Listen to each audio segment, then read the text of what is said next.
सेना में अग्निवीर योजना के आने के बाद से इसको लेकर सड़क से सदन तक घमासान छिड़ा हुआ है।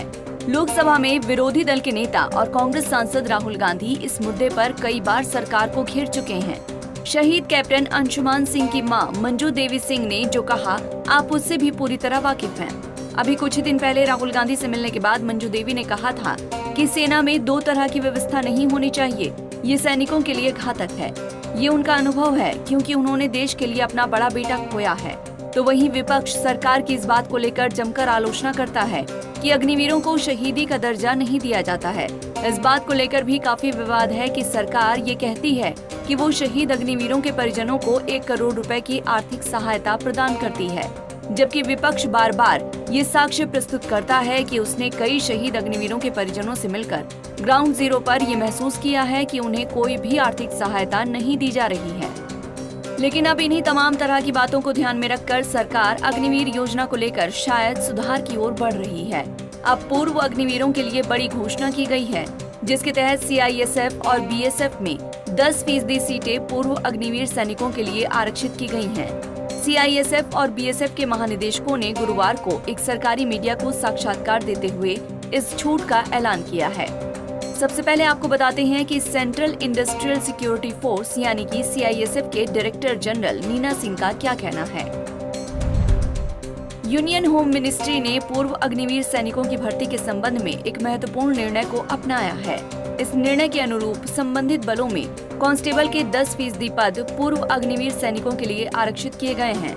निर्णय का अनुपालन करते हुए CISF भी पूर्व अग्निवीर सैनिकों की भर्ती की प्रक्रिया को तैयार कर रहा है।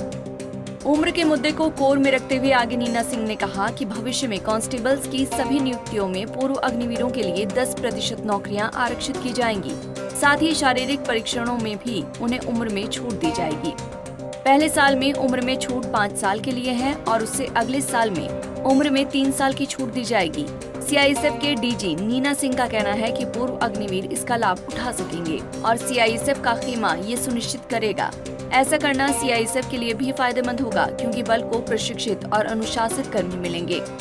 CISF के अलावा सीमा सुरक्षा बल यानी कि BSF के महानिदेशक नितिन अग्रवाल ने पूर्व अग्निवीर सैनिकों को 10% छूट के मुद्दे पर कहा, पूर्व अग्निवीरों को पहले से ही 4 साल का अनुभव प्राप्त है। वो पूरी तरह से अनुशासित और प्रशिक्षित कर्मी हैं। ये BSF के लिए बहुत अच्छा है क्योंकि हमें प्रशिक्षित सैनिक मिल रहे हैं।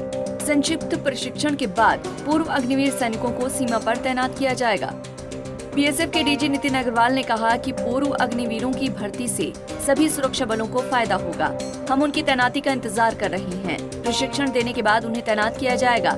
कुल रिक्तियों में से 10% उनके लिए आरक्षित होंगे। उनके लिए उम्र में भी छूट होगी। पहले बैच को 5 साल की छूट मिलेगी और बाद के बैच को 3 साल की छूट मिलेगी। वीडियो के आखिर में आपको अग्निवीर योजना का इतिहास बताना लाजमी सा है। केंद्र की मोदी सरकार ने जून 2022 में आर्मी, नेवी और एयरफोर्स तीनों सेवाओं की आयु प्रोफाइल को कम करने के उद्देश्य से अग्निपथ भर्ती योजना शुरू की थी। अग्निपथ योजना 17.5 वर्ष से 21 वर्ष की आयु वर्ग के युवाओं को 4 साल के लिए भर्ती की जाती है, जिसमें से 25% जवानों की सेवा 15 वर्षों के लिए बरकरार रखे जाने का प्रावधान है। फिलहाल विपक्ष का काम होता है सत्ता पक्ष की आलोचना करना और विपक्ष अग्निवीर योजना के मुद्दे पर लगातार सरकार को घेरने का काम कर रहा है। विपक्षी ब्लॉक इंडिया की सबसे बड़ी पार्टी कांग्रेस सहित कई विपक्षी दल इस योजना को लेकर केंद्र में तीसरी बार बनी NDA सरकार पर जमकर निशाना साध रहे हैं कि 4 साल का कार्यकाल समाप्त होने के बाद 75% अग्निवीरों का क्या होगा, क्योंकि कुल भर्तियों में से केवल 25% को ही 15 वर्षों के लिए बरकरार रखा जाएगा। इधर कई केंद्रीय सरकारी एजेंसियों और विभागों ने पहले ही पूर्व अग्निवीरों की भर्ती की योजना की घोषणा कर दी है, जिनमें CISF और BSF मुख्य हैं। Bureau report, Punjab Kesari TV. हमसे जुड़े रहने के लिए हमारे YouTube चैनल को सब्सक्राइब करें और नई वीडियो की नोटिफिकेशन के लिए बेल आइकॉन को दबाएं।